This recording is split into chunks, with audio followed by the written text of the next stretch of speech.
ജീവിതത്തിൽ ദൈവം അബ്രഹാമിനെ പരീക്ഷിച്ച 1-2 സന്ദർഭങ്ങളുണ്ടായിരുന്നു. ഒരു ടെസ്റ്റ്, ഒരു പരിശോധന. അങ്ങനെയുള്ള സംഭവങ്ങളിൽ 2 ഞാനൊന്ന് ചൂണ്ടിക്കാണിക്കാം. ഒരെണ്ണം നാം കാണുന്നത് ഉൽപ്പത്തി പുസ്തകം 21 അധ്യായത്തിലാണ്. അതിൻ്റെ 9 മുതൽ 14 വരെയുള്ള വാക്യങ്ങൾ വായിക്കുമ്പോൾ ദൈവം അബ്രഹാമിനോട് കൽപ്പിക്കുകയാണ്, ഹാഗാറിനെയും ഇഷ്മയേലിനെയും പുറത്താക്കി കളയണം. ആദ്യം പറഞ്ഞത് അബ്രഹാമിൻ്റെ ഭാര്യ സാറയാണ്. സാറ പറഞ്ഞു, ഈ ഹാഗറിനെയും ഇഷ്മയേലിനെയും പുറത്താക്കണം. അബ്രഹാം അതൊരിക്കലും സമ്മതിക്കില്ലായിരുന്നു. കാരണം അബ്രഹാമിന് അത് ചെയ്യാനായിട്ട് കഴിയുകയില്ല. നമുക്കറിയാം, ഹാഗാറിനെ അബ്രഹാം ഭാര്യയായി സ്വീകരിച്ചത് സാറയുടെ തന്നെ പ്രേരണയാലാണ്. സാറയുടെ നിർബന്ധത്താലാണെന്ന് പറഞ്ഞാൽ തെറ്റല്ല. കാരണം ഉൽപ്പത്തി പുസ്തകം 16 അധ്യായം ആദ്യത്തെ വാക്യങ്ങൾ വായിക്കുമ്പോൾ സാറയാണ് അബ്രഹാമിനോട് പറയുന്നത്, നീ ഹാഗാറിനെ, എൻ്റെ മിസ്രൈമ ദാസിയായ ഹാഗാറിനെ നീ ഭാര്യയായിട്ട് എടുക്ക്. എനിക്ക് മക്കളില്ലാത്തതിന് പകരം ദൈവം അവളിൽ കൂടെ എനിക്കൊരു മകനെ തരുമായിരിക്കും. അതുകൊണ്ട് നീ ചെല്ല്.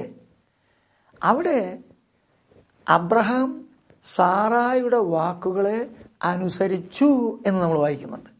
അതുകൊണ്ട് ഞാൻ ന്യായമായിട്ട് അനുമാനിക്കുന്നു, അബ്രഹാം അല്പമൊക്കെ ഒന്ന് വിസമ്മതിച്ച് കാണും. അത് വേണോ, ദൈവം നമുക്കൊരു മകനെ തരാൻ കാത്തിരുന്നാൽ പോരെ എന്നൊക്കെ ചോദിച്ച് കാണും. ഒരു പക്ഷേ സാറ പറഞ്ഞു കാണും, അല്ലെങ്കിൽ എനിക്കൊരു മോനുണ്ടാവുന്നത് നിങ്ങൾക്ക് ഇഷ്ടമില്ലെന്നാണ് തോന്നുന്നത്, അല്ലെങ്കിൽ ഇപ്പം എന്താ, ഇതൊക്കെ നാട്ടു നടപ്പുള്ള കാര്യമല്ലേ, ഹാഗാറിനെ അങ്ങ് ഭാര്യയായിട്ട് എടുത്തുകൊള്ളണം എന്നൊക്കെ പറഞ്ഞും പ്രേരിപ്പിച്ചും ഒരു പക്ഷേ നിർബന്ധിച്ചും അബ്രഹാമിനെ കൊണ്ട് ചെയ്യിപ്പിച്ച കാര്യമാണ്. ഏതായാലും സാറായുടെ വാക്ക് കേട്ട് അബ്രഹാം ഹാഗാറിനെ തനിക്ക് ഒരു വെപ്പാട്ടി അല്ലെങ്കിൽ ഒരു ഭാര്യ എന്ന നിലയിൽ എടുത്തു. അങ്ങനെ എടുത്തു കഴിയുമ്പോൾ ഒരു പുരുഷന് എത്രയായാലും ആ സ്ത്രീയോട് അനുരാഗമുണ്ടാകും, സ്നേഹമുണ്ടാകും, വലിയ അടുപ്പമുണ്ടാകും. മാത്രമല്ല, തുടർന്ന് ഹാഗാർ അബ്രഹാം മൂലം ഗർഭം ധരിച്ച് ഒരു മകനെ പ്രസവിക്കുകയും ചെയ്തു. പിന്നെ പറയാനുണ്ടോ, അബ്രഹാമിൻ്റെ ആയുസ്സിൽ കുഞ്ഞിക്കാല് കാണാൻ കഴിഞ്ഞത് ഈ ഹാഗാറിൽ കൂടെയാണ്. അതുകൊണ്ട് ഹാഗാറിനെ സംബന്ധിച്ചിടത്തോളം അബ്രഹാമിന് സ്വന്തം ഭാര്യയായ സാറായോട് ഉള്ള അത്ര ഇല്ലായിരിക്കും, അതാവശ്യവുമില്ല. എന്നാലും ആ ബന്ധത്തിൽ അബ്രഹാമിന് ഹാഗറിനോട് വളരെ പ്രിയമുണ്ട്. അതുകൊണ്ട് പുറത്താക്കി കളയാൻ സാറ പറഞ്ഞപ്പോൾ ഹാഗാർ നിമിത്തവും അബ്രഹാമിന് അത് പ്രയാസമായി. പിന്നെ അതുപോലെ ഇഷ്മയേൽ ആദ്യം ജനിച്ച മോനാ. ആ മോനെ ഇപ്പോൾ പുറത്താക്കി കളയാൻ കാര്യം ഇസഹാക്ക് ജനിച്ചിട്ടുണ്ട്.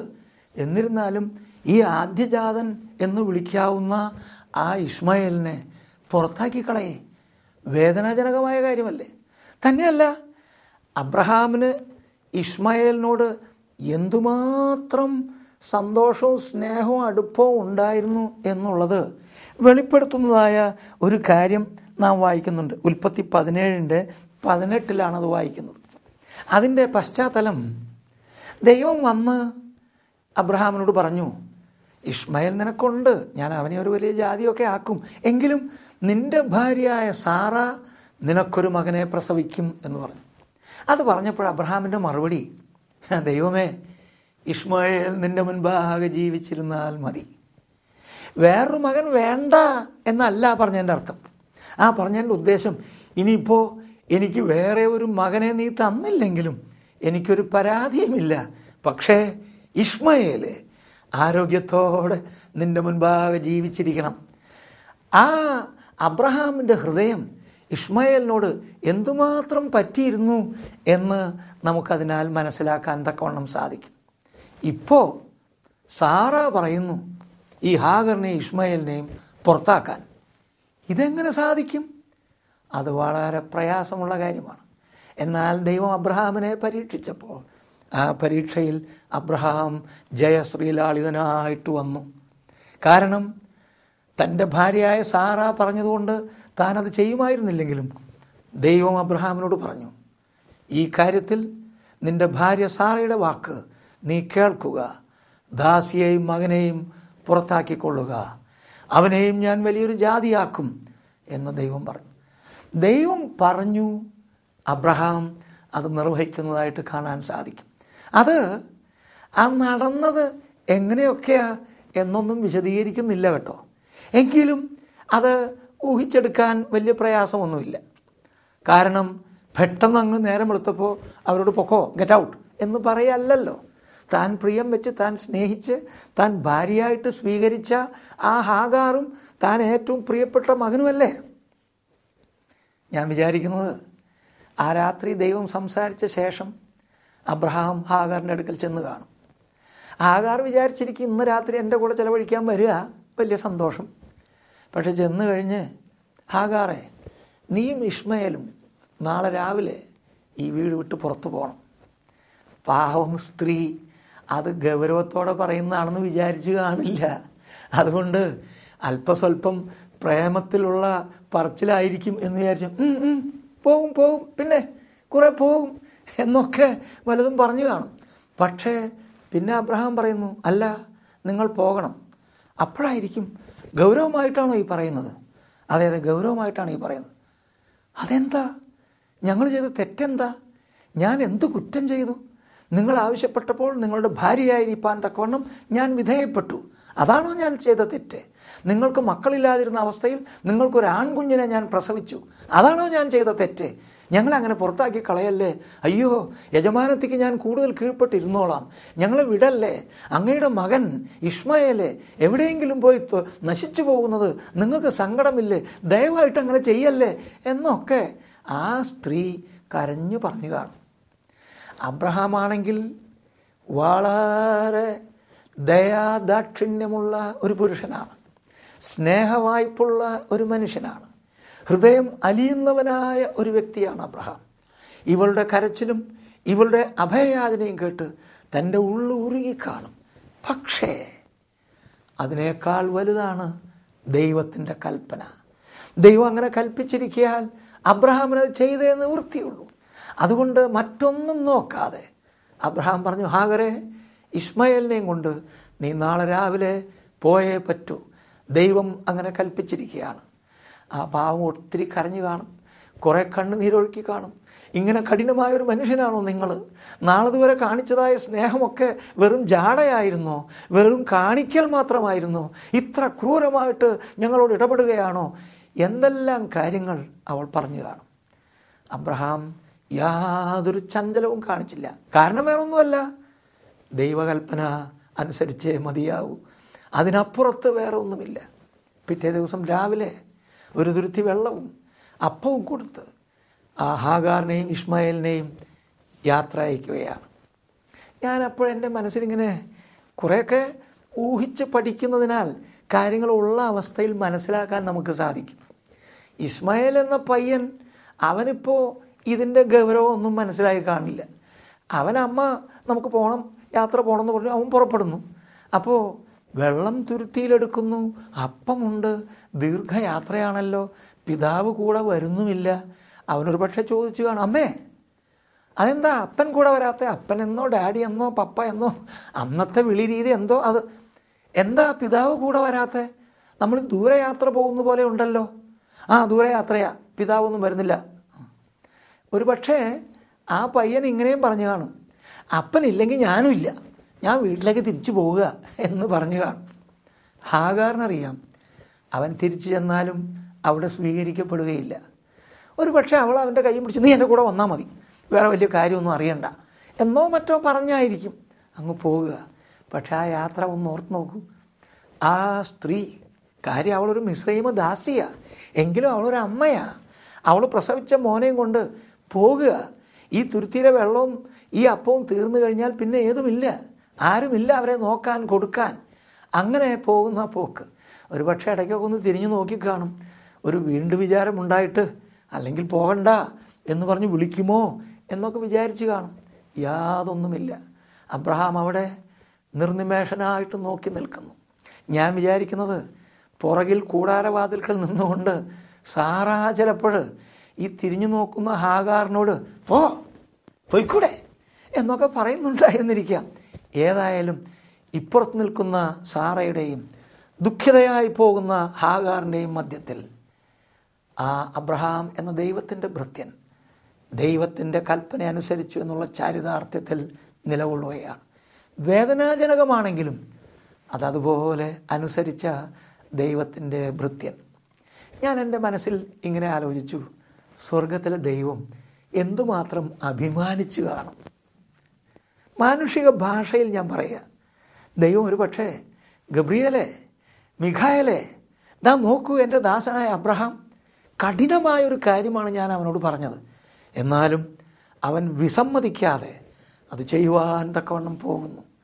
പ്രിയമുള്ളവരെ, നാം പ്രയാസങ്ങളുടെ നടുവിലും ദൈവത്തിൻ്റെ കൽപ്പനയോട് അനുസരണം കാണിക്കുമ്പോൾ ദൈവഹൃദയം സന്തോഷിക്കുന്നു, ദൈവഹൃദയം അഭിമാനിക്കുന്നു. അങ്ങനെ അവരെ പറഞ്ഞയച്ചു.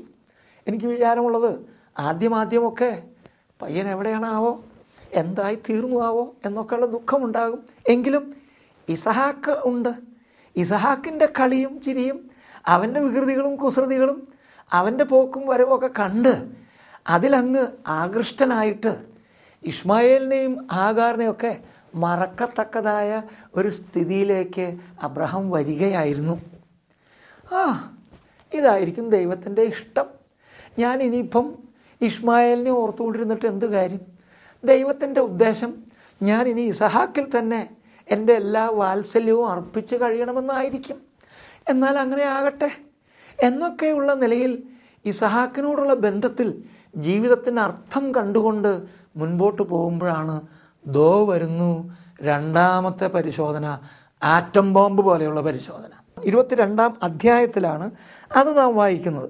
22-ാം അധ്യായത്തിൻ്റെ 1-ാം വാക്യം മുതൽ വായിക്കുമ്പോൾ, അതിൻ്റെ ശേഷം ദൈവം അബ്രഹാമിനെ പരീക്ഷിച്ചത് എങ്ങനെയെന്നാൽ, അബ്രഹാമേ എന്ന് വിളിച്ചതിന് ഞാനിതാ എന്ന് അവൻ പറഞ്ഞു.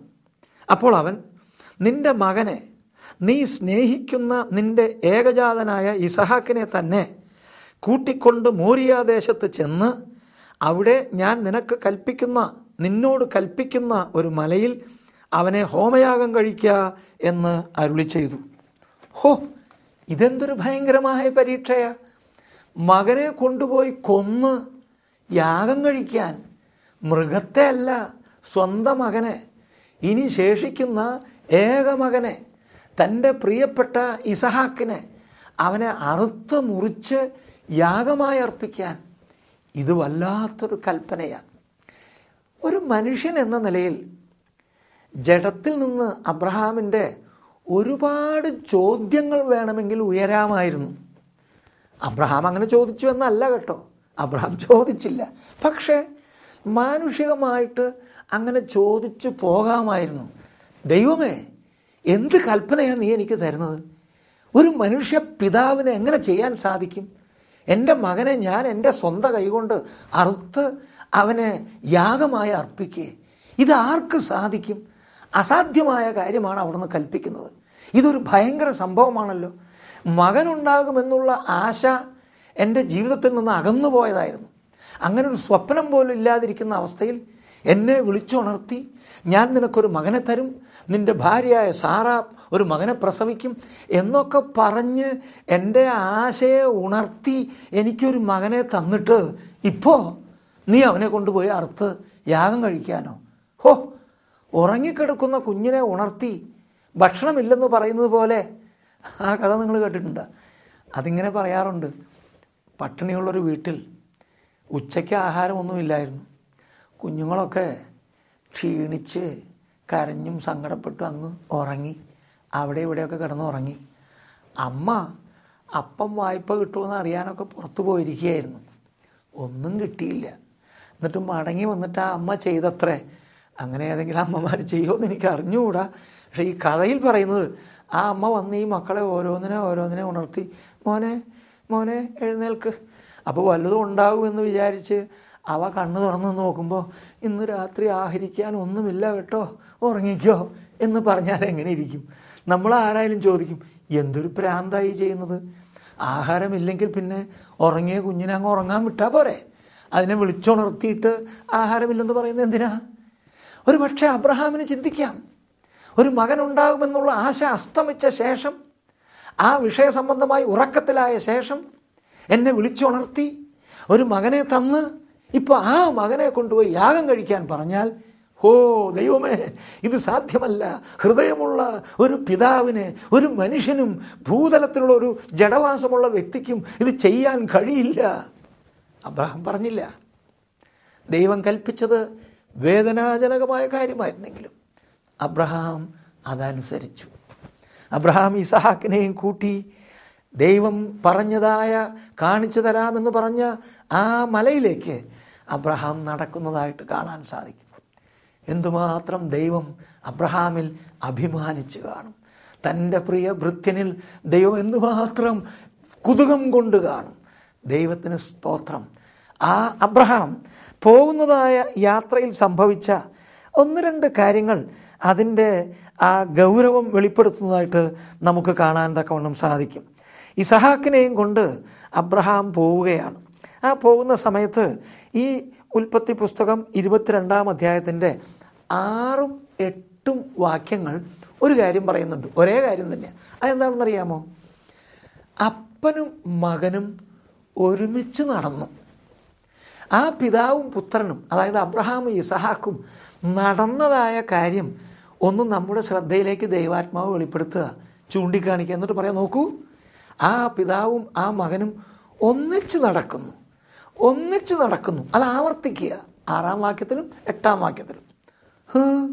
എന്താ അത്ര പ്രത്യേകത? ഒരേ സ്ഥലത്ത് നിന്ന് ഒരേ സ്ഥലത്തേക്ക് പുറപ്പെടുന്ന ഒരപ്പനും മകനും ഒരുമിച്ചല്ലേ നടക്കുക? അല്ലാതെ രണ്ടാളും 2 വഴിക്കാണോ പോവുക? ഒന്നിച്ചാ നടക്കുക. പിന്നെ എന്തിനാ ദൈവാത്മാവ് അത് എടുത്തു പറയുന്നതും ആവർത്തിച്ച് പറയുന്നതും? ഒരു കാര്യം നമ്മെ ചൂണ്ടിക്കാണിക്കാനാണ്. അബ്രഹാമിന് അറിയാമായിരുന്നു തൻ്റെ മകനോട് കൂടെയുള്ള അവസാനത്തെ യാത്രയാണിത്. കാരണം അബ്രഹാം ഇസഹാക്കിനെ യാഗം കഴിക്കാനാണ് പോകുന്നത്. ഈ യാത്ര അങ്ങോട്ട് എത്തിക്കഴിഞ്ഞാൽ മകനെ യാഗം കഴിച്ച് തനിയെയാണ് പിന്നെ മടങ്ങി വരേണ്ടത്. പിന്നെ ഒരിക്കലും ഇസഹാക്കിനോട് കൂടെ നടക്കാൻ അബ്രഹാമിന് സാധിക്കയില്ല. ഇവിടെ ഒരു തെറ്റിദ്ധാരണ ഞാൻ തിരുത്താം. കാരണം ചിലർക്കെങ്കിലും ഒരു ചിന്തയുണ്ട്, അബ്രഹാമിനൊക്കെ അറിയാമായിരുന്നു ഇസഹാക്കിനെ യാഗം കഴിക്കേണ്ടി വരില്ലെന്ന്. കാരണം അബ്രഹാം ആ ബാല്യക്കാരോട് പറഞ്ഞത് എന്താ? മലയുടെ ചുവട്ടിൽ ബാല്യക്കാരോട് നിൽക്കാൻ പറഞ്ഞത്, ഞാനും മകനും കൂടെ പോയി യാഗം കഴിച്ച് മടങ്ങി വരാം എന്നല്ലേ പറഞ്ഞേ? അപ്പം മടങ്ങി വരാം എന്നുള്ള പ്രതീക്ഷ അബ്രഹാമിനുണ്ടായിരുന്നല്ലോ. അത് വിശ്വാസത്താൽ അബ്രഹാം പറഞ്ഞെന്നേ ഉള്ളൂ. ബുദ്ധിയിൽ അബ്രഹാമിന് അറിഞ്ഞുകൂടായിരുന്നു. ഇതേതാണ്ട് ദൈവം അബ്രഹാമും കൂടെ ഒരു അഭിനയം കളിക്കുമെന്നല്ല. യാഗം കഴിക്കാനാണെന്നും പറഞ്ഞ് പോയിട്ട് അത് കഴിഞ്ഞ് യാഗമൊന്നും അർപ്പിക്കാതെ തിരികെ വരാൻ പറ്റും എന്ന് അബ്രഹാമിനോട് മുൻകൂട്ടി പറഞ്ഞു കൊടുത്തിട്ട് നാടകം അഭിനയിക്കൊന്നുമല്ല. ദൈവം അബ്രഹാമിനോട് മകനെ യാഗം കഴിക്കാനാ പറഞ്ഞത്. അബ്രഹാം മകനെ യാഗം കഴിക്കാനാ പോകുന്നത്. അവൻ കഴിക്കുകയും ചെയ്തു. ലാസ്റ്റ് മൊമെൻറ്റിൽ ദൈവം തടഞ്ഞെന്നേ ഉള്ളൂ.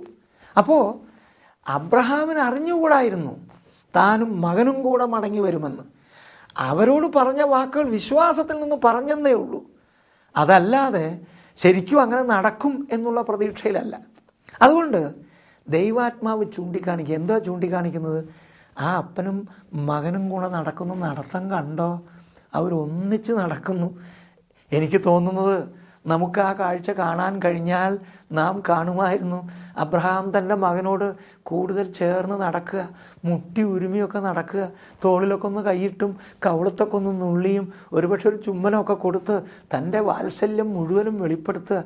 കാരണം ഇതൊരു അന്ത്യ നടത്തമല്ലേ, ഇനി അവൻ്റെ കൂടെ നടക്കാൻ ഒരു അവസരമില്ലല്ലോ. ഈ നിലയിലുള്ള ആ പോക്കാണ് ദൈവാത്മാവ് ചൂണ്ടിക്കാണിക്കുന്നത്. അവർ ഇരുവരും ഒരുമിച്ച് നടന്നു. മാത്രമല്ല ആ ഘട്ടത്തിൽ ഇസഹാക്ക് അപ്പനോട് അബ്രഹാമിനോട് ഒരു ചോദ്യം, 22-ാം അധ്യായത്തിൻ്റെ 7-ാം വാക്യത്തിൽ ആ ചോദ്യം കാണാം. അതിങ്ങനെയാണ്: അപ്പോൾ ഇസഹാക്ക് തൻ്റെ അപ്പനായ അബ്രഹാമിനോട് അപ്പാ എന്ന് പറഞ്ഞതിന് അവൻ, എന്താകുന്നു മകനെ എന്ന് പറഞ്ഞു. തീയും വിറകുമുണ്ട്, എന്നാൽ ഹോമയാഗത്തിന് ആട്ടിൻകുട്ടി എവിടെ എന്ന് അവൻ ചോദിച്ചു. ഞാൻ വിചാരിക്കുന്നത് മുൻപും അബ്രഹാമിനോട് കൂടെ ഇസഹാക്ക് യാഗമർപ്പിക്കാനൊക്കെ പോയി കാണും. യാഗത്തിന് പോകുമ്പോഴൊക്കെ യാഗമർപ്പിക്കാനുള്ള മൃഗം ഒരു ആട്ടിൻകുട്ടി അല്ലെങ്കിൽ ആട് ഉണ്ടായിരിക്കുക പതിവുണ്ട്. ഇപ്രാവശ്യം ഇസഹാക്ക് നോക്കിയപ്പോൾ യാഗമൃഗമില്ല. അപ്പൻ മറന്നതായിരിക്കും എന്ന് വിചാരിച്ചാണ് ഇസഹാക്ക് ഓർപ്പിക്കുന്നത് എന്ന് വേണമെങ്കിൽ വിചാരിക്കാം. അതുകൊണ്ട് ഇസഹാക്ക് നടന്നുകൊണ്ടിരിക്കുന്ന അപ്പ നിൽക്ക് ഹോമയാഗത്തിനുള്ള ആട്ടിൻകുട്ടി എവിടെ? വിറകുണ്ട്, തീയുണ്ട്, ശരി, ആട്ടിൻകുട്ടി എവിടെ? പയ്യൻ വിചാരിച്ചു കാണും, അപ്പൻ വേണമെങ്കിൽ പറയും, അയ്യോ മോനെ, ഞാനത് മറന്നു, നീ ദാസന്മാരെ ആരെങ്കിലും കൂട്ടി ഒന്ന് പോയി ഒരു ആടിനെ കൊണ്ടുവാ എന്നോ മറ്റോ പറയും എന്നാണ് ഇസഹാക്ക് വിചാരിച്ച് കാണുക. എന്നാൽ അബ്രഹാം പറഞ്ഞു, ദൈവം കരുതിക്കൊള്ളും മകനെ. ആ വാക്കുകൾ അവൻ പറഞ്ഞെങ്കിലും അബ്രഹാമിൻ്റെ ഉള്ള് ഒന്ന് കാണാൻ ശ്രമിക്കുമോ? ഇവനാണ് യാഗമൃഗം, ഈ മകനെയാണ് അറുക്കാൻ പോകുന്നത്, അവനെയാണ് യാഗമായി ദഹിപ്പിക്കാൻ പോകുന്നത്. ഇത് ഈ മോൻ ചോദിക്കുമ്പോൾ ഒന്നും അറിയാതെയാണ് ചോദിക്കുന്നത്, അപ്പാ യാഗത്തിനുള്ള ആടെവിടെ? അപ്പോൾ അബ്രഹാമിൻ്റെ ഹൃദയം വളരെ ഉരുകി മറിഞ്ഞു കാണും, തിളച്ചു മറിഞ്ഞു കാണും. പക്ഷേ ദൈവത്തിൻ്റെ കൽപ്പന അനുസരിക്കുക എന്നതിൻ്റെ കീഴെ യാതൊന്നും അബ്രഹാമിന് വിഷയമല്ല. അവരിരുവരും ഒരുമിച്ച് നടന്നു. അവർ മോറിയ മലയുടെ അടുക്കൽ എത്താറായപ്പോൾ ദൈവം കാണിച്ചു കൊടുത്തു, ഇവിടെയാണ് വേണ്ടത്. അപ്പോൾ അവിടെ എത്തിയപ്പോൾ തൻ്റെ ദാസന്മാരോട് പറഞ്ഞു, നിങ്ങളിവിടെ നിൽക്ക്, ഞാനും മോനും കൂടെ പോയി ആരാധിച്ച് മടങ്ങി വരാം. അങ്ങനെ അബ്രഹാമും ഇസഹാക്കും മാത്രമായിട്ട് മോറിയ മല കയറുകയാണ്. അപ്പോഴും ഞാൻ എഴുതപ്പെട്ട വചനത്തിൻ്റെ വെളിച്ചത്തിൽ ഞാൻ ഊഹിച്ചും അനുമാനിച്ചും ചില കാര്യങ്ങൾ പഠിക്കുകയാണ്. അബ്രഹാമിനെ സംബന്ധിച്ചിടത്തോളം ആ നടത്തം വളരെ വിഷമതയുള്ളതായിരിക്കും, നീങ്ങാത്തതുപോലെ തോന്നുന്നുണ്ടായിരിക്കും. കാരണം എന്താണെന്നറിയാമോ? നീങ്ങി ആ കുന്നിൻ്റെ മുകളിൽ ആ മലയുടെ തുഞ്ചത്ത് എത്തിക്കഴിഞ്ഞാൽ ചെയ്യാൻ പോകുന്ന കാര്യം അതിഭയങ്കരമായ കാര്യമാണ്. ഒരു മനുഷ്യനും ചെയ്യാൻ സാധിക്കുന്ന കാര്യമല്ല. പക്ഷേ ദൈവം കൽപ്പിച്ചതുകൊണ്ട് ചെയ്തേ പറ്റൂ. അങ്ങനെ പോകുമ്പോൾ ഞാൻ ഓർത്തു, ഓരോ അടി വയ്ക്കുന്നതും എന്തൊരു ബുദ്ധിമുട്ടിയായിരിക്കും. ഒരു പക്ഷേ ഇങ്ങനെ തോന്നിപ്പോയാലും അതിശയിക്കാനില്ല. ഇങ്ങനെ നടന്ന് നിത്യത മുഴുവൻ നടന്നെങ്കിൽ മതിയായിരുന്നു. അതിൻ്റെ മുകളിലെത്തി നടക്കാനുള്ള കാര്യങ്ങൾ നടക്കാതെ തന്നെ നടന്നങ്ങ് അവസാനിച്ചാൽ മതിയായിരുന്നു എന്ന് വിചാരിച്ചു പോകാം. ഏതായാലും അബ്രഹാം ഇസഹാക്കിനെയും കൊണ്ട് മലയുടെ മുകളിലെത്തി യാഗപീഠം പണിതു. അപ്പം മകനും ഇഷ്ടികയോ കല്ലോ എന്താണെങ്കിലുമൊക്കെ എടുത്തു കൊടുത്ത് യാഗപീഠം പണിയാൻ സഹായിക്കുന്നുണ്ടാകും. കൗതുകത്തോടുകൂടെ മകൻ ചിന്തിക്കുന്നുണ്ടാകും, ഇനി അപ്പൻ അടുത്തെന്താ ചെയ്യുക? യാഗമൃഗമില്ല. യാഗപീഠം പണിത് കഴിഞ്ഞു, വിറകൊക്കെ അടക്കി വെച്ചു. അപ്പോഴും ഞാൻ വിചാരിക്കുന്നത്, മോൻ നോക്കി നിൽക്കുന്നുണ്ടായിരിക്കും, വാട്ട് നെക്സ്റ്റ്, ഇനി എന്താ ചെയ്യാൻ പോകുന്നത് എന്ന നിലയിൽ. അപ്പോഴാണ് അബ്രഹാം ഇസഹാക്കിനോട് കാര്യം വെളിപ്പെടുത്തുന്നത്. ഇസഹാക്ക് അത് കേട്ട് ഓടിപ്പോകാൻ ശ്രമിച്ചോ?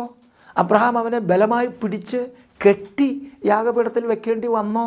നമുക്കറിഞ്ഞുകൂടാ. അതോ അബ്രഹാമിന് ഇസഹാക്ക് അങ്ങ് വിധേയപ്പെട്ട് അങ്ങനെയാണെങ്കിൽ അങ്ങനെ ആകട്ടെ എന്ന് പറഞ്ഞ് സമ്മതിച്ചോ? നമുക്കറിഞ്ഞുകൂടാ, അതിവിടെ എഴുതിയിട്ടില്ല. പക്ഷേ നിഴൽ പൊരുൾ പഠനം വെച്ച് നോക്കുമ്പോൾ അബ്രഹാം ഇസഹാക്കിനെ മോറിയ മലയിൽ യാഗം കഴിക്കാൻ കൊണ്ടുപോയത് പിതാവായ ദൈവം പുത്രനായ ക്രിസ്തുവിനെ ഗൊൽഗോഥ കുന്നിന്മേൽ, അതായത് കാൽവറി മലമേൽ യാഗമായി അർപ്പിക്കാൻ കൊണ്ടുപോയതിൻ്റെ ഒരു നിഴലാണ്. അങ്ങനെയാണെങ്കിൽ അതിൻ്റെ പൊരുളിൽ കർത്താവായ യേശു ക്രിസ്തുവിനെ ബലാത്കാരമായി അർപ്പിക്കേണ്ടി വന്നിട്ടില്ല. പിതാവിൻ്റെ ഹിതം തന്നെ തൻ്റെയും ഹിതമായി ഏറ്റെടുത്തിട്ട് സ്വമേധയാ താൻ അർപ്പിക്കുകയായിരുന്നു. ആ സംഭവത്തിൻ്റെ നിഴൽ എന്ന നിലയിൽ ന്യായമായിട്ട് അനുമാനിക്കാവുന്നത് ആ ഇസഹാക്ക് തൻ്റെ പിതാവിൻ്റെ ഇഷ്ടത്തിന് വിധേയപ്പെട്ടു എന്നാണ്. എബ്രഹാം പറഞ്ഞു കാണും, മകനെ, യഹോവയായ ദൈവം എന്നോട് കൽപ്പിച്ചിരിക്കുന്നത് നിന്നെ യാഗമായി അർപ്പിക്കാനാണ്. ആരംഭത്തിൽ അത് വലിയ ഒരു ഷോക്ക് തന്നെ ഇസഹാക്കിൽ ഉണ്ടാക്കി കാണും. എന്ത്, മുഴു ലോകം ഇടിഞ്ഞു പൊളിഞ്ഞു വീഴുന്നത് പോലെ തോന്നിക്കാണും. അവിടെ വെച്ച് ജീവിതം അവസാനിക്കുകയോ, അതും ഈ നിലയിലുള്ളതായ ഒരു വേദനാജനകമായ മരണത്തിൽ കൂടെ, ഇതൊക്കെ ചിന്തിച്ചു കാണും.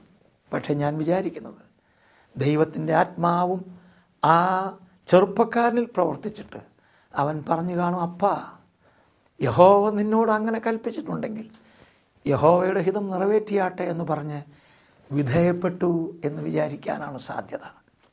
സ്വന്തം മകനെ യാഗപീഠത്തിന്മേൽ കിടത്തി കെട്ടി അവനെ കൊല്ലുവാൻ, അവനെ അറുക്കുവാൻ അബ്രഹാം കത്തിയെടുത്തു. ഒരു പക്ഷെ അതുവരെ ലാസ്റ്റ് മൊമെൻറ്റിലാണെങ്കിലും ദൈവം ഇടപെടുമായിരിക്കും എന്നൊക്കെ വിചാരിച്ചു കാണും. അവസാനം ആ ആശയൊക്കെ അവസാനിച്ചു. ഇനി ഒന്നും ചെയ്യാനില്ല, ഇനിയൊന്നും നീട്ടാനില്ല. ദൈവകൽപ്പനയ്ക്ക് അനുസരണം കാണിച്ചുകൊണ്ട് തൻ്റെ മകനെ ആ കത്തി കൊണ്ട് അറുത്ത് കൊല്ലുക എന്നുള്ള കാര്യമേ ഉള്ളൂ. അതിനുവേണ്ടി കൈ ഉയർത്തി. ദൈവത്തെ സംബന്ധിച്ചിടത്തോളം അബ്രഹാം അത് ചെയ്തതായിട്ടാണ് കണക്കാക്കുന്നത്. പക്ഷേ അവസാന നിമിഷം ദൈവത്തിൻ്റെ അരുളപ്പാട്, അബ്രഹാമേ, അബ്രഹാമേ, ബാലൻ്റെ മേൽ കൈവയ്ക്കരുത്. നിങ്ങൾക്ക് എന്ത് തോന്നുന്നു? അത് കേട്ട ഉടനെ അബ്രഹാം വളരെ സന്തോഷത്തോടെ സ്തോത്രം, ദൈവം സഹായിച്ചു എന്ന് പറഞ്ഞ് ആയിരിക്കും, അങ്ങനെ ആയിരിക്കും. പക്ഷേ അബ്രഹാം തന്നെ പോലെയുള്ളൊരു പക്വതയുള്ള ആളല്ലായിരുന്നെങ്കിൽ വേറെ ഒരു നിലയിലും ആ കാര്യത്തെ നേരിട്ടിരിക്കാം. അതെങ്ങനെയാ?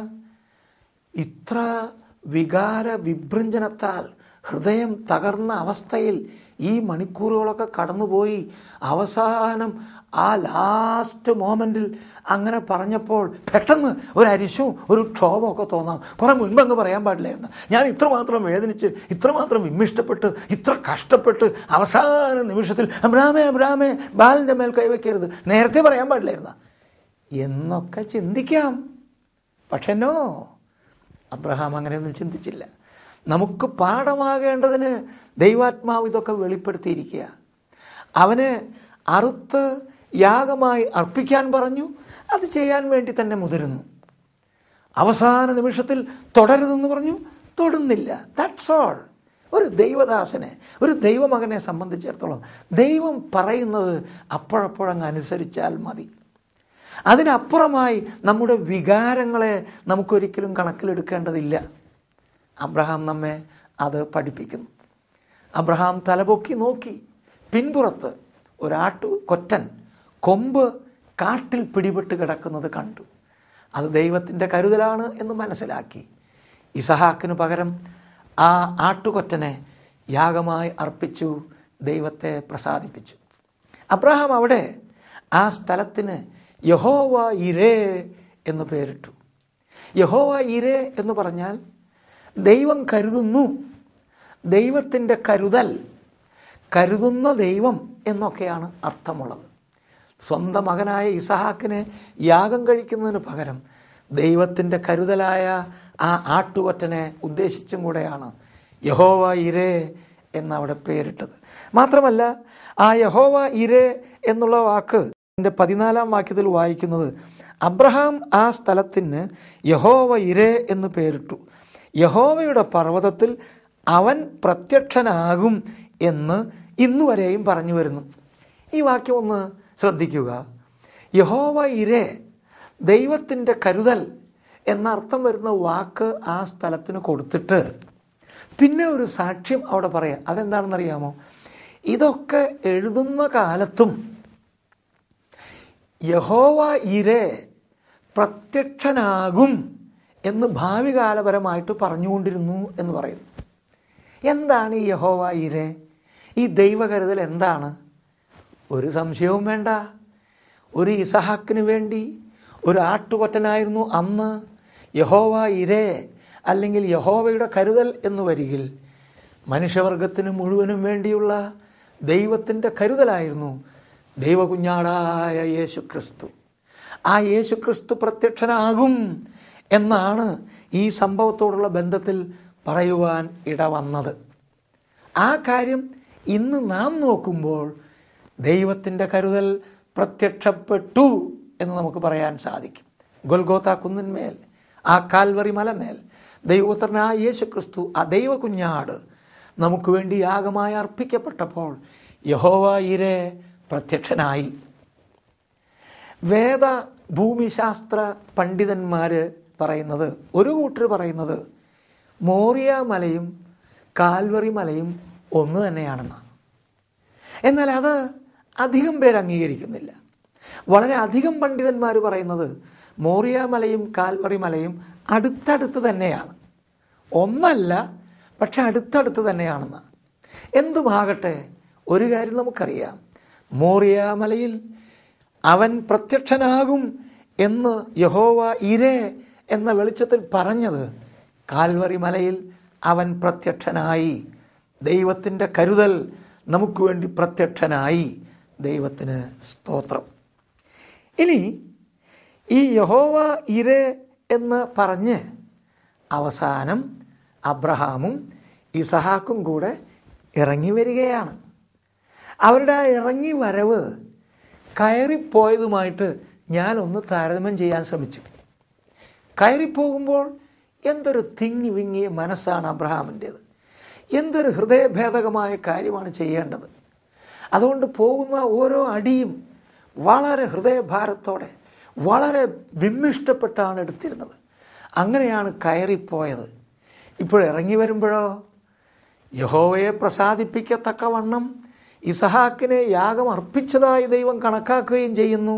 അതേസമയം പകരം ഒരു ആട്ടുകൊറ്റനെ യാഗം കഴിച്ച് മകനെ ജീവനോടെ കിട്ടിയിട്ടാണ് മടങ്ങി വരുന്നത്. അങ്ങനെ മോറിയ മലയിൽ നിന്ന് ഇറങ്ങി വരുന്ന അബ്രഹാമും ഇസഹാക്കും, പ്രത്യേകിച്ച് അബ്രഹാമിനെ കുറിച്ച് പറയുമ്പോൾ എന്തൊരു നിഷ്പ്രയാസമുള്ള ഇറക്കമാണ്. ഐസിൽ സ്കേറ്റ് ചെയ്യുന്നത് പോലെയാണ് ഇറങ്ങി വരുന്നത്. അതിവേഗത്തിൽ പാഞ്ഞു വരികയാണ്, വിജയ ശ്രീലാളിതനായിട്ട് വരികയാണ്. ഞാൻ എൻ്റെ അനുമാനത്തിൽ ഇങ്ങനെ കരുതി, ദൂരെ ആ കുന്നിൻ്റെ താഴ്വരയിൽ തൻ്റെ ദാസന്മാർ നിൽക്കുന്നത് കാണുമ്പോൾ യഹോവ ഇരേ എന്ന് ആർത്തുകൊണ്ടായിരിക്കും അബ്രഹാം വരുന്നത്. വിജയത്തിൻ്റെ, സന്തോഷത്തിൻ്റെ, സംതൃപ്തിയുടെ നിറകുടമായിട്ടാണ് അബ്രഹാം വരുന്നത്.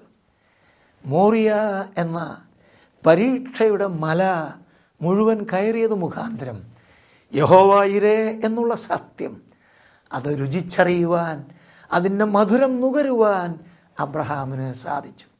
പ്രിയമുള്ളവരെ, നമ്മുടെ ജീവിതത്തിലും ഒരുപക്ഷെ ഇത്രയും വലിയ ഒരു പരീക്ഷയല്ലായിരിക്കാം, എന്നാൽ നമുക്കും പരീക്ഷകളുണ്ട്. അസാധ്യമെന്ന് തോന്നുന്നതായ പരീക്ഷകൾ നമുക്കും ഉണ്ടാകാം. ആ പരീക്ഷകളിൽ നമ്മൾ മുൻപോട്ട് പോകുമ്പോൾ പ്രയാസം മുഖാന്തരം പകുതിക്ക് വെച്ച് പിന്തിരിഞ്ഞാൽ, ആ പരീക്ഷയിൽ കൂടെ കടക്കാൻ മനസ്സില്ലാതെ സൂത്രവഴികളും ഒഴിവഴികളും കൊണ്ട് നമ്മൾ മാറിപ്പോയാൽ യഹോവ ഇരേ എന്ന സത്യം വേണ്ടതുപോലെ ഗ്രഹിക്കാൻ നമുക്ക് കഴിയുകയില്ല. മാത്രമല്ല, അബ്രഹാമിനെ പോലെ വിജയശ്രീലാളിതനായിട്ട് വിജയത്തിൻ്റെ ഭേരി മുഴക്കിക്കൊണ്ട് യഹോവ ഇരേ എന്നുള്ള സംതൃപ്തിയോടുകൂടെ ഒരു ഇറങ്ങി വരവ് വേണമെങ്കിൽ പരീക്ഷയുടെ മല കയറാൻ സാധിക്കണം. കടുപ്പമാണ്, പ്രയാസമാണ്, പക്ഷെ അത് തികയ്ക്കുമ്പോഴേ ഈ ഇറക്കത്തിൻ്റെ അനുഭവം ഉണ്ടാവുകയുള്ളൂ. നമ്മിൽ അനേകരും ദൈവത്തിൻ്റെ പരിശോധനകളിൽ കൂടെ കടക്കുമ്പോൾ പലപ്പോഴും അരിശപ്പെട്ടും ദേഷ്യപ്പെട്ടും ഏതെങ്കിലുമൊക്കെ നിലയിൽ ആ പാതയിൽ നിന്ന് പിന്മാറുവാൻ, വ്യതിചലിച്ചു പോകുവാൻ ഇടയാകുന്നു. അതുകൊണ്ട് യഹോവ ഇരേ എന്നുള്ള ആ മനോഹരമായ കാര്യം നമുക്ക് അനുഭവിച്ചറിയുവാൻ കഴിയാതെ പോകുന്നു. അത് നമുക്ക് സംഭവിക്കാതിരിക്കുവാൻ വളരെ ആവശ്യമുണ്ട്. ഇവിടെ അബ്രഹാം തൻ്റെ മകനെ യാഗമർപ്പിക്കുവാൻ തക്കവണ്ണം കയറ്റിക്കൊണ്ടുപോയ ആ കാര്യം പിതാവായ ദൈവം തൻ്റെ പുത്രനെ കാൽവറിയിൽ യാഗമായിട്ട് അർപ്പിക്കുവാൻ തക്കവണ്ണം ആനയിക്കുന്നതിൻ്റെ ഒരു നിഴലാണ്. ഞാനത് പറഞ്ഞല്ലോ. അപ്പോൾ പിതാവായ ദൈവത്തെ സംബന്ധിച്ചും തൻ്റെ പുത്രനെ യാഗമായി അർപ്പിക്കുക എന്നുള്ളത് വേദനയുള്ള കാര്യമാണ്. മാനുഷിക നിലയിൽ നമുക്ക് അങ്ങനെ മനസ്സിലാക്കാൻ ഒക്കുകയുള്ളൂ. എന്നാൽ അതേ സമയത്ത് ആ കാര്യം നിർവഹിച്ചു കഴിഞ്ഞു, അതിനൊരു കുറവും വരുത്തിയില്ല. എനിക്ക് ദാഹിക്കുന്നു എന്ന് പുത്രൻ നിലവിളിച്ചപ്പോൾ, എൻ്റെ ദൈവമേ, എൻ്റെ ദൈവമേ, നീ എന്നെ കൈവിട്ടത് എന്ത് എന്ന് അലറി കരഞ്ഞപ്പോൾ പിതാവായ ദൈവം ന്യായവിധി നടപ്പാക്കുന്നത് നിർത്തിയില്ല. മതി, എൻ്റെ മകനെ ക്രൂശിൽ നിന്ന് താഴെ ഇറക്ക്, ഇനിയും ഒന്നും ചെയ്യാൻ സാധ്യമല്ല എന്നൊന്നും പറഞ്ഞില്ല.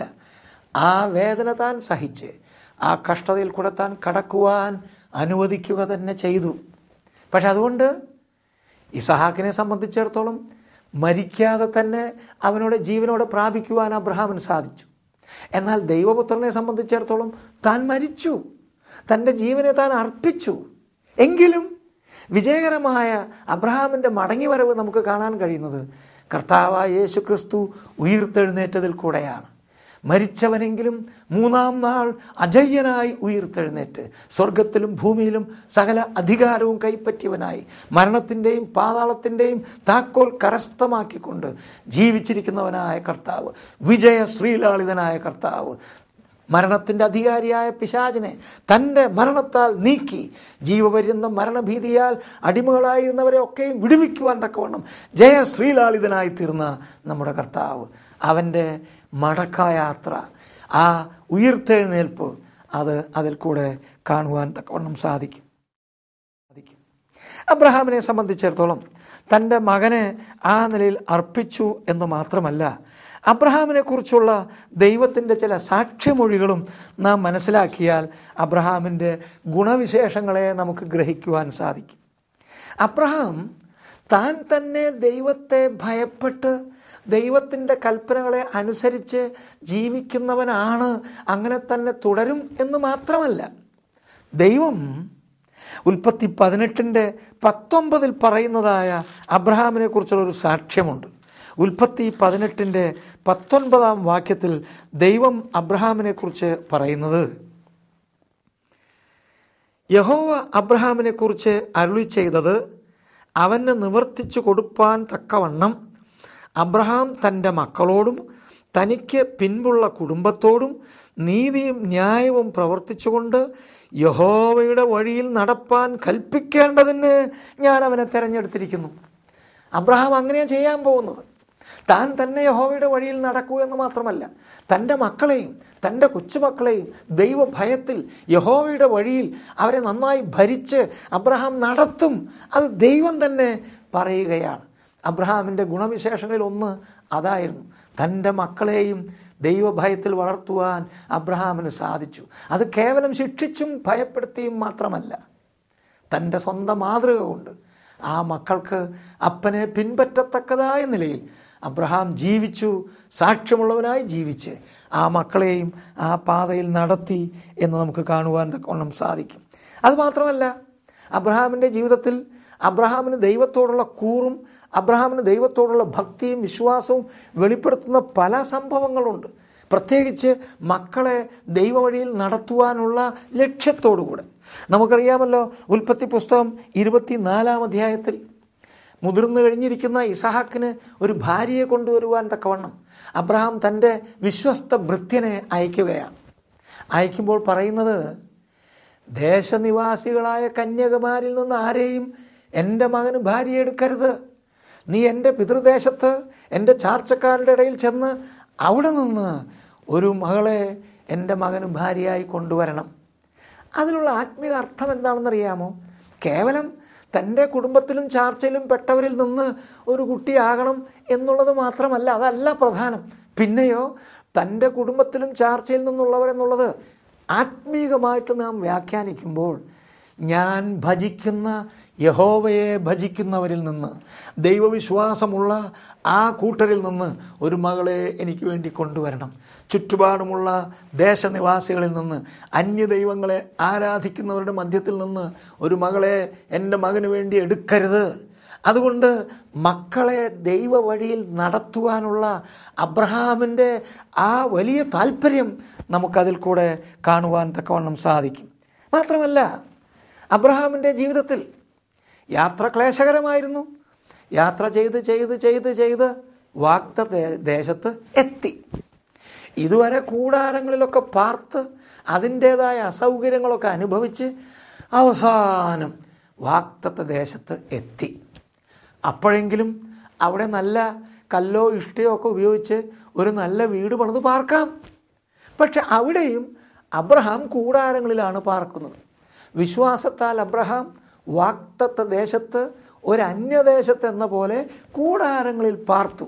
അത് തനിക്ക് ദൈവത്തോടുള്ള വിശ്വാസവും ഭക്തിയും മുഖാന്തരം താൻ ഈ ലോകത്തിൽ അന്യനും പരദേശിയുമാണെന്ന് ഏറ്റുപറയാൻ വേണ്ടി ചെയ്തു. ശരി, നല്ല കാര്യം.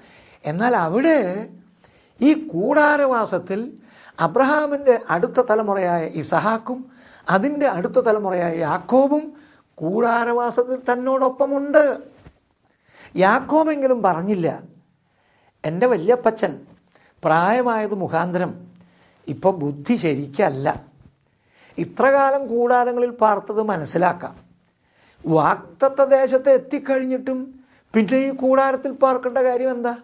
ഞാൻ ഏതായാലും പോയി ഒരു വീടൊക്കെ പണിത് പാർക്കാൻ പോവുക എന്നൊന്നും വിചാരിച്ചില്ല.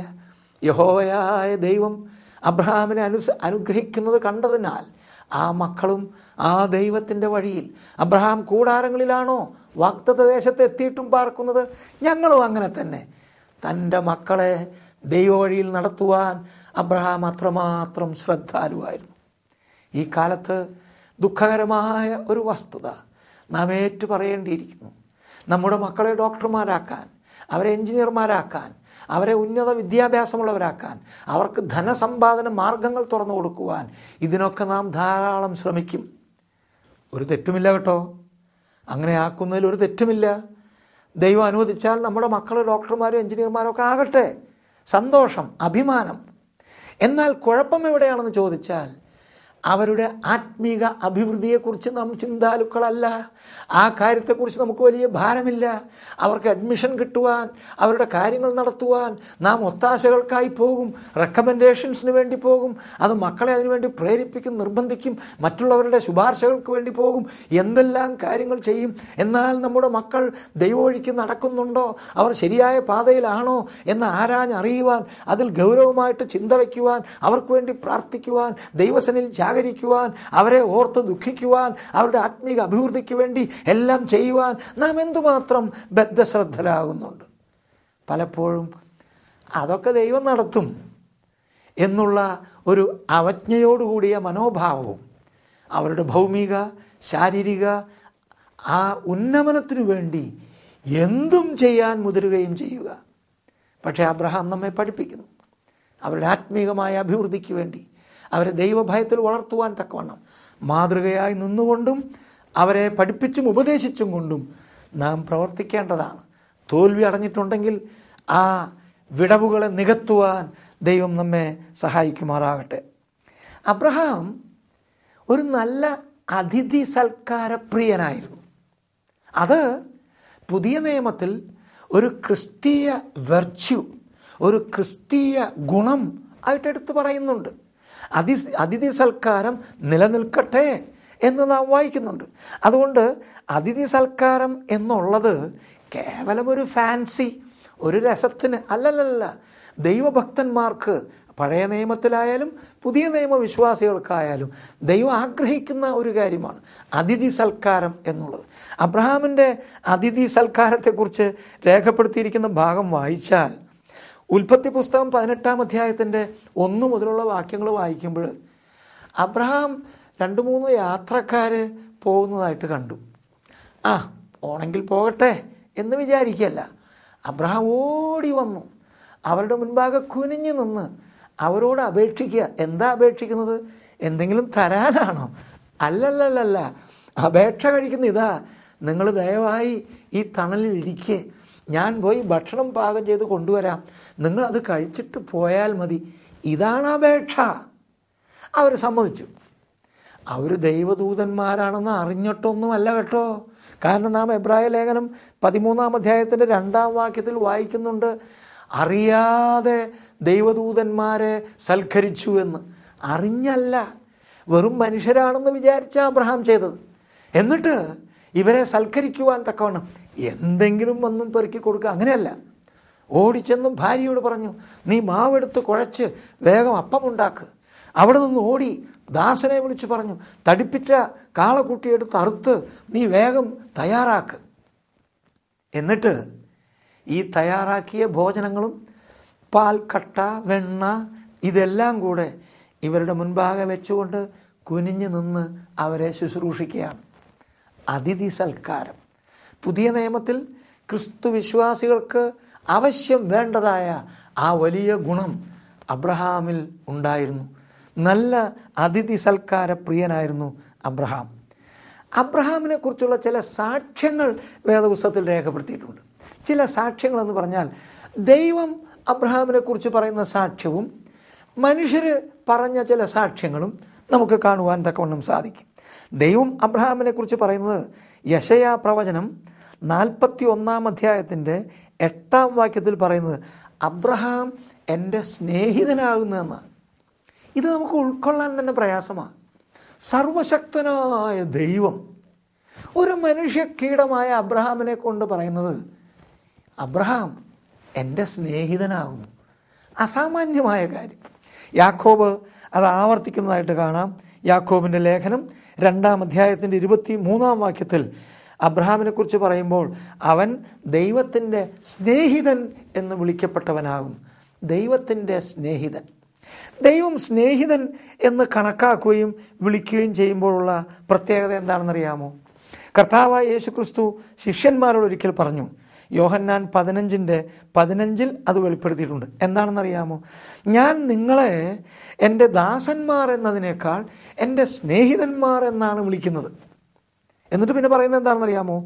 എൻ്റെ പിതാവ് എന്നോട് അരുളി ചെയ്തിട്ടുള്ളതൊന്നും ഞാൻ നിങ്ങളോട് മറച്ചു വച്ചിട്ടില്ല. അപ്പോൾ സ്നേഹിതൻ എന്ന് വിളിക്കുന്നതിൻ്റെ പ്രത്യേകത ദൈവം അരുളി ചെയ്ത സകല കാര്യങ്ങളും ഒന്നും മറച്ചു വയ്ക്കാതെ വെളിപ്പെടുത്തത്തക്കതായ ബന്ധമാണ് എൻ്റെ സ്നേഹിതൻ. നാം മോശയെക്കുറിച്ച് വായിക്കുന്നുണ്ട്. പുറപ്പാട് പുസ്തകം 33:11 ദൈവം മോശയോട് അരുളി ചെയ്തത് ഒരു മനുഷ്യൻ തൻ്റെ സ്നേഹിതനോട് സംസാരിക്കുന്നത് പോലെ മുഖാമുഖമായിട്ടായിരുന്നു. ഒരു മനുഷ്യൻ സ്നേഹിതനോട് സംസാരിക്കുന്നത് പോലെ അത്ര അടുത്ത ബന്ധം, അതാണ് സ്നേഹിതൻ എന്നതിനാൽ ദൈവം അബ്രഹാമിനെ തൻ്റെ സ്നേഹിതനായിട്ട് കണക്കാക്കി. അതുകൊണ്ട് തന്നെയാണ് ദൈവം തന്നോട് തന്നെ പറയുകയാണ്, ഞാൻ ചെയ്യാൻ പോകുന്ന കാര്യം അബ്രഹാമിൽ നിന്നും മറച്ചു വയ്ക്കുമോ? ഒരിക്കലും ചെയ്യുകയില്ല. അതുകൊണ്ട് ദൈവത്തിൻ്റെ സാക്ഷ്യം അബ്രഹാം എൻ്റെ സ്നേഹിതൻ. വേറൊരു കൂട്ടരുടെ സാക്ഷ്യം കേൾക്കണോ? ഹിത്യരുടെ സാക്ഷ്യം. ഹിത്യരുടെ ദേശത്ത് അബ്രഹാം ജീവിച്ചിരുന്ന സമയത്താണ് അബ്രഹാമിൻ്റെ ഭാര്യ മരിച്ചത്. അതുകൊണ്ട് അബ്രഹാമിന് തൻ്റെ ഭാര്യയെ മറവ് ചെയ്യാനുള്ള സ്ഥലം വേണമായിരുന്നു. ഉൽപ്പത്തി പുസ്തകം 23 അധ്യായത്തിൽ ആ കാര്യങ്ങൾ രേഖപ്പെടുത്തിയിട്ടുണ്ട്. എന്നിട്ട് എന്താണ് സംഭവിച്ചത്? അബ്രഹാം ഹിത്യരുടെ അടുക്കൽ വന്നു, കാര്യം പറഞ്ഞു. എൻ്റെ ഭാര്യ മരിച്ചുപോയി, അതുകൊണ്ട് അവളെ അടക്കം ചെയ്യാൻ എനിക്കൊരു സ്ഥലം വേണം, ഞാൻ പിടിപ്പത് വില തന്ന് അത് വാങ്ങിച്ചോളാം. എന്നിട്ട് അബ്രഹാം അത് പറയുമ്പോൾ അബ്രഹാമിനെ കുറിച്ചുള്ള സ്വന്തം കണക്കുകൂട്ടൽ എന്താണെന്നറിയാമോ? ഞാൻ നിങ്ങളുടെ ഇടയിൽ ഒരു അന്യനും ഒരു വന്നു പാർക്കുന്നവനുമാണ്. ഞാൻ ഇന്ന ആളാണ്, ഞാൻ ആരാണെന്നറിയാം. അല്ലല്ല, ഞാനൊരു അന്യനും വന്നു പാർക്കുന്നവനുമാണ്. പക്ഷേ അബ്രഹാമിനെ കുറിച്ച് ഹിത്യര് പറഞ്ഞ സാക്ഷ്യം എന്താണെന്നറിയാമോ? അല്ലല്ല യജമാനനെ, അവിടുന്ന് ഞങ്ങളുടെ മധ്യത്തിൽ ദൈവത്തിൻ്റെ ഒരു പ്രഭുവാകുന്നു. ദൈവത്തിന് സ്തോത്രം. ഹിത്യർ എന്ന ഈ പുറജാതികൾ അബ്രഹാമിൻ്റെ ജീവിതത്തെ വീക്ഷിച്ചിട്ട് അവർക്ക് പറയാനുള്ളത്, അല്ലല്ല യജമാനനെ, നീ അങ്ങനെയൊന്നുമല്ല, നീ ഞങ്ങളുടെ ഇടയിൽ ദൈവത്തിൻ്റെ ഒരു പ്രഭുവാകുന്നു. ഇപ്പോൾ വലിയ പണക്കാരും വലിയ വിദ്യാസമ്പന്നരുമായിട്ടുള്ള ആളുകളെയൊക്കെ ചിലപ്പോൾ പരിസരവാസികൾ ഒരു പ്രഭു എന്ന നിലയിൽ എണ്ണിയെന്ന് വരാം, അങ്ങനെ സംഭവിക്കാം. എന്നാൽ ഇവിടെ അബ്രഹാമിനെ വെറും പ്രഭു എന്നല്ല പറഞ്ഞത്, പിന്നെ പറഞ്ഞ എന്താ? ദൈവത്തിൻ്റെ ഒരു പ്രഭു. അബ്രഹാമിൻ്റെ ദൈവവുമായിട്ടുള്ള സഹവാസം ആ ജനം തിരിച്ചറിഞ്ഞു. എന്തൊരു മനോഹരമായ സാക്ഷ്യമാണ്. നമ്മെക്കുറിച്ച് ചുറ്റുപാടുള്ളവർ എന്ത് സാക്ഷ്യമായിരിക്കും പറയുക? നമ്മുടെ ജീവിതത്തിലുള്ളതായ വിശ്വാസവും വിശ്വാസത്തിൻ്റെ പ്രവൃത്തികളും കണ്ടുകൊണ്ട് അവരത് അംഗീകരിക്കുകയൊന്നുമില്ല. അതൊക്കെ അവർ എതിർക്കുകയും ചെയ്യുള്ളൂ. എന്നാൽ നമ്മുടെ സദാചാരപരമായ, നമ്മുടെ അന്യോന്യമുള്ള സ്നേഹം സംബന്ധിച്ചുള്ള, നമ്മുടെ ദയാവായ്പ മുതലായ കാര്യങ്ങളോടുള്ള ബന്ധത്തിൽ നമ്മളെക്കുറിച്ച് എന്ത് പറയും? എന്ത് സാക്ഷ്യം പറയും? എൻ്റെ അമ്മ പറഞ്ഞ് ഞാൻ കേട്ടിട്ടുണ്ട്, ബ്രദറൻ പ്രസ്ഥാനം ഞങ്ങളുടെ മധ്യ കേരളത്തിലൊക്കെ നാഗൽ സാഹിബ് മുഖാന്തരം നന്നായി നടന്നുകൊണ്ടിരുന്ന സമയത്ത് മാനസാന്തരപ്പെട്ട് വേർപെടുന്നവരെക്കുറിച്ച് പള്ളി അവരെ മഹറോൻ ചൊല്ലി പള്ളിയിൽ അവർ അനൗൺസ് ചെയ്യും, ഇക്കൂട്ടരെ വീട്ടിലേക്ക് കയറ്റരുത്, ഒടുവിലത്തെ കാലങ്ങളിൽ വരുമെന്ന് പറഞ്ഞിരിക്കുന്ന ദുരുപദേശക്കാരാണ് ഇവരൊക്കെ എന്നൊക്കെ പറഞ്ഞ് ആളുകളൊക്കെ വെറുക്കാനായിട്ട് തുടങ്ങി. പക്ഷെ അമ്മ പറഞ്ഞു തന്ന ഒരു കാര്യം, പല സ്ഥലങ്ങളിലും ബാർബർ ഷോപ്പിൽ, ചായക്കടയിൽ, ആൽത്തറയിൽ, പാർക്കിൽ, ഇങ്ങനെയുള്ള സ്ഥലങ്ങളിലൊക്കെ അങ്ങനെയുള്ള സമുദായസ്ഥരായ ആളുകൾ കൂടുമ്പോൾ സംസാരത്തിൽ പലപ്പോഴും ഉണ്ടാകുന്നത് ഇന്നാളെ അറിയില്ലേ, അവരൊക്കെ മാനസാന്തരക്കാരാ, വെള്ളത്തിൽ മുക്കുന്നവരാ, അവരെയൊന്നും വീട്ടിൽ പോലും കയറ്റാൻ പാടില്ലെന്നാ വിളിച്ചു പറഞ്ഞിരിക്കുന്നത്, അവരൊക്കെ ദുരുപദേശക്കാരാ. ഇങ്ങനെ മോശമായ കുറേ കാര്യങ്ങൾ ഉറക്കെ പറഞ്ഞിട്ട് അവർ ചെവിയിൽ മന്ത്രിക്കുമത്രേ. പക്ഷേ ഇക്കൂട്ടർക്ക് തമ്മിലുള്ള സ്നേഹം ഒന്ന് കാണണം. ഒരാൾക്ക് രോഗം വന്നാൽ എല്ലാം കൂടെ വന്ന് കരഞ്ഞു പ്രാർത്ഥിക്കുന്ന പ്രാർത്ഥന ഒന്ന് കാണണം. ജീവൻ പോയാലും ഇക്കൂട്ടര് ഒരു നുണ പറയില്ല, ആരുടെയും എതമാന്താൻ ഇവരെ കിട്ടില്ല. ഇങ്ങനെയുള്ള കാര്യങ്ങൾ പതിഞ്ഞ സ്വരത്തിൽ പറയും. പക്ഷേ ഒരു കാര്യം ശ്രദ്ധിക്കണം, ആ പതിഞ്ഞ സ്വരത്തിൽ പറഞ്ഞ കാര്യങ്ങൾ മുഖാന്തരമാണ് ദൈവാത്മാവ് അങ്ങനെയുള്ളവരിൽ പലരെയും പിന്നീട് കർത്താവിലേക്ക് ആകർഷിക്കുവാൻ തക്കവണ്ണം ഇടയായത്. അതുകൊണ്ട് നമ്മുടെ സാക്ഷ്യം അത് മറ്റുള്ളവർ വീക്ഷിക്കുന്നുണ്ട്, അതിൻ്റെ ഫലം കൊയ്യുവാൻ ദൈവം അനുവദിക്കുകയും ചെയ്യും നാം ആ നിലയിൽ മുതിർന്നാൽ. ഇനി വേറെ ഒരാളുടെ സാക്ഷ്യം കൂടെ പറയാം. അത് ആരുടെ സാക്ഷ്യമാണെന്നറിയാമോ?